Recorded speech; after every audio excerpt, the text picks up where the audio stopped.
Namaskar students.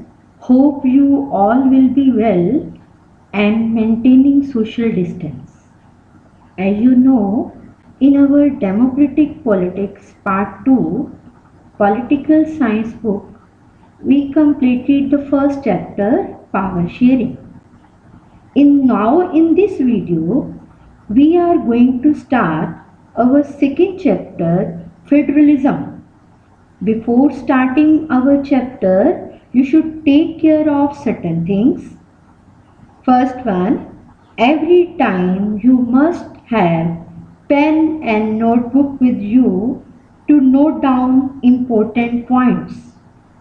Second one, it is not necessary that you should have new notebook. You can use your old notebook of the previous class by segregating it. Note down all the important points, try to understand them, your queries, solve the practice work and learn the chapter very well. In this way, utilize your precious time. Now, first we will discuss the answers of our previous chapter, Power Sharing. Match your answers with me, which I am going to explain. As practice paper of first chapter is there on your screen based on chapter 1 power sharing. Here some terms were given. First term was ethnic. What is the meaning of ethnic? You note down it in your notebook. It is a social division based on shared culture. Social division based on shared culture. Second one is civil war. It means a violent conflict between opposing groups within a country that becomes so intense that it appears like a war. It appears like a war. Second term is majoritarianism. Second term is, after second term, it is third one, majoritarianism, a belief that the majority community should be able to rule in a country in whichever way it wants. In whichever way it wants. Next term is prudential. Based on prudence or on careful calculation of gains and losses. Our next question is, what is the ethnic composition of Belgium? Here you can give the ethnic composition of Belgium like Dutch 59%, French 40%, German 1% in the whole country, and in the capital city French people 80%, Dutch speakers are 20%. So this is the ethnic composition of Belgium. Next one, ethnic composition of Sri Lanka. Here Senalas are how much percent? 74%. And Tamils are 18%. So this is the ethnic composition of Sri Lanka. Next one is what steps were taken in Sri Lanka to set up Sinhala supremacy. Here you can give the answer of the Act of 1956. The three provisions of the Act of 1956. First one, Sinhala will be the only official language, disregarding Tamil. Second, Sinhala student will be given university position and government jobs. Number 3, the state shall protect and foster Buddhism. So these three steps can be given for this answer. Next one, what were the main demands of Tamils? The main demands of Tamil will be, first one, Tamil will be considered as an official language. Regional autonomy should be given to them. Third, equality of opportunity in securing education and jobs. These will be the 3 points. Next one, write down the features of Belgium's constitution after accommodation. Here you can give the 4 points of accommodation in Belgium, which you note down in your notebook in the last video. First one, Dutch and French ministers should be equal in the central government. Second, state government are not subordinate to the central government. Third, capital city Brussels has a separate government in which both the communities have equal representation. Fourth point, about community government. You have to note down all the 4 points here for this answer. Next question is, why power sharing is desirable? Give prudential reasons. First point will be, power sharing helps to reduce the possibility of conflicts between social groups. Second, it ensures the stability of political order. Third, majority community will not impose their will on the minority community. This will be the prudential reason for power sharing. Our next last one is, what are the different forms of power sharing in modern democracy? Here you can give the last slide of the last video. First one, power is shared among various organs of government. Second one, power is shared among various levels of government. Third, power is shared among various social groups. Fourth, power is shared among various political parties, pressure groups and movements. You have to explain all the 4 points in 3-4 lines each one. So this was our last chapter's practice work. We just discussed this. Now we will proceed to the next chapter, that is federalism. In this chapter, what we are going to start, what is federalism? Second one, key features of federalism. Third, types of federalism. And fourth one, what makes India a federal country. Fifth, how is federalism practiced. And sixth, decentralization in India. In this part, first we will know what is federalism.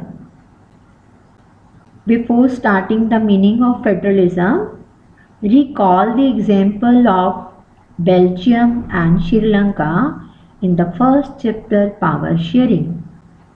How there was shifting of power from central government to regional government in Belgium. How did they accommodate one another in Belgium? How regional government was given more power. What is federalism and what is unitary form of government? First one, federalism. Federalism is a system of government in which the power is divided between central authority and its various constituent units. It is a system of government when power is divided between central, state and local levels. Just see on your screen, power is divided. For example, India. In India, there is federalism. One central government is there. Beside that, there are state government, and after that, there is local level. Next form of government is unitary form of government. In unitary form of government, there is only one level of government. Only one level of government, or the subunits are subordinate to the central government. There can be some unit, but they are dependent on the central government. Only one level is there. No division of power is there. The whole one government is controlling the whole country. So example, Britain. Next, in India, there is federalism. So what are the key features of federalism? What are the important features of federalism? First one, just see on your screen. First point, there are two or more levels of government. There are two or more than two levels can be there of government. Second one, different types of government govern the same citizens. Different types of government like center, state, local level, they govern the same citizen, but each tier has its own jurisdiction. Each level has its own jurisdiction. What is jurisdiction? Given in the last. This is an area over someone has legal authority. Area over someone has legal authority. So this jurisdiction of the every level is specified in the Constitution. What will be the power of the central government? What will be the power of the state government, local government? All this is mentioned in the Constitution. Next point, fundamental provisions of the Constitution cannot unilaterally by one level of government. Fundamental provisions of the Constitution cannot be changed by one level. If the central government want to make any changes, central government have to consult this for change with the state government. Next features are courts have the power to interpret the Constitution and the power of different levels. Courts have the power to explain the Constitution. If there can be any disputes between the center and the state, who can solve the dispute? It is the court. They can solve the dispute and they can explain the power of different levels of government. Next is sources of revenue for each level of government are clearly specified to ensure its financial autonomy. Autonomy here means freedom. Both center and state needed money to run their administration. So what will be their sources of revenue? All this is also mentioned. Next point, objective. What is the objective of federalism? There can be of two type of objective, dual objective of federalism. First one, to safeguard and promote unity of the country. To safeguard and promote unity of the country. Second one, accommodate regional diversity. It means that when all the states get together, come together and form their federation, by this they accommodate regional diversity, and they are promoting unity of the country, means unity in strength. So an ideal federal system has both aspects. First, mutual trust and agreement to live together. Our next part is types of federation. Federation can be of two types. First one, coming together federation. Second, holding together federation. In the first route is that when independent countries coming together on their own to form a bigger unit. When some independent countries come together to form a big unit. So in this type, when federation is formed, this is known as coming together federation. In this federation, all the states and the central government have equal powers. Example of this federation is USA, Switzerland and Australia. In second type of federation is holding together federation. In this, a large country decides to divide its power between the constituent states and the national government. In this, one big country is there. When it divides its power, one central government can be there, other state government can be there. This type of federation is holding together federation. In this federation, the central government is more powerful as compared to the state government. For example, India, Spain and Belgium. Our next part is what makes India a federal country? What are the features which make India a federal country? First one, the Constitution declared India as a union of states. Although it did not use the word federation, in Constitution the word federation is not given. But the Indian Union is based on the principle of federalism. What are the features which make India a federal country? First point given on your screen.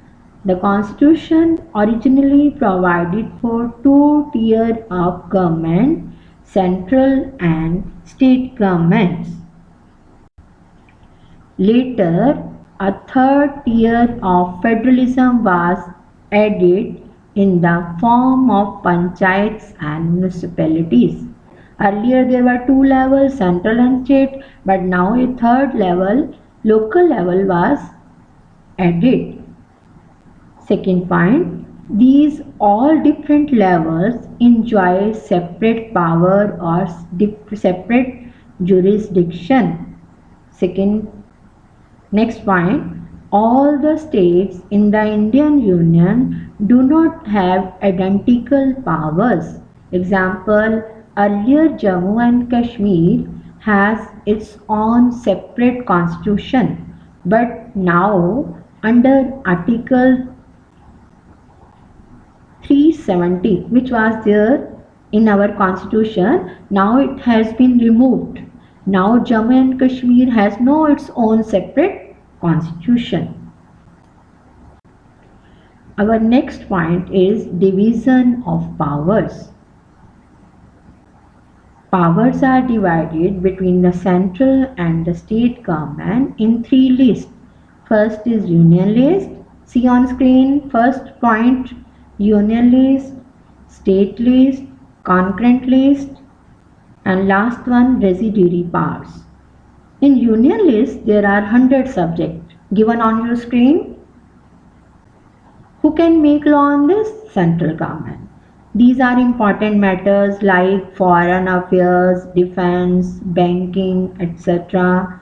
On state list, there are 61 subjects and the state government can make law on matters like police, public order, trade, commerce, etc. Third is concurrent list. There are 52 subjects.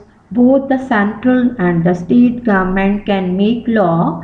These matters are like forest, education, marriage, divorce, etc. Last one, what are residuary powers? The matters which are not included in any of these three lists are known as residuary matters. Their number is not fixed. Who can make law on this? It's the central government. For example, computers, IT, software, etc. Other features which make India a federal country are union territories like Chandigarh or Lakshadweep or the capital city of Delhi do not have the power of a state. The central government has special powers to run these areas. For example, union territories are there in India. Their administration is being run by the central government. Fifth point, Parliament cannot on its own change this division of powers arrangement. What's the meaning of this line? Parliament cannot on its own change this division of power. Means Parliament has to consult for change with the state government.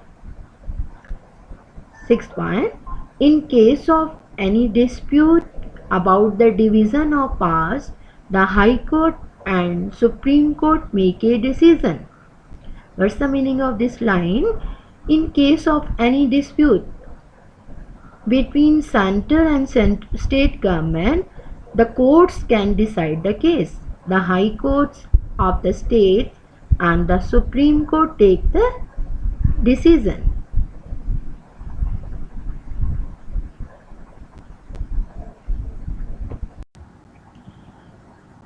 Practice work. First one, what is a federal form of government? Second, what is a unitary form of government? Third, what is the main objective of federation? Next, what are the key features of federalism? Fifth, distinguish between two types of federation. Next, what are the features which make India a federal country? Last one, define jurisdiction. So, complete this work and stay healthy, fit, obey your parents, revise the work which you completed so far, and maintain balance with nature. Thank you.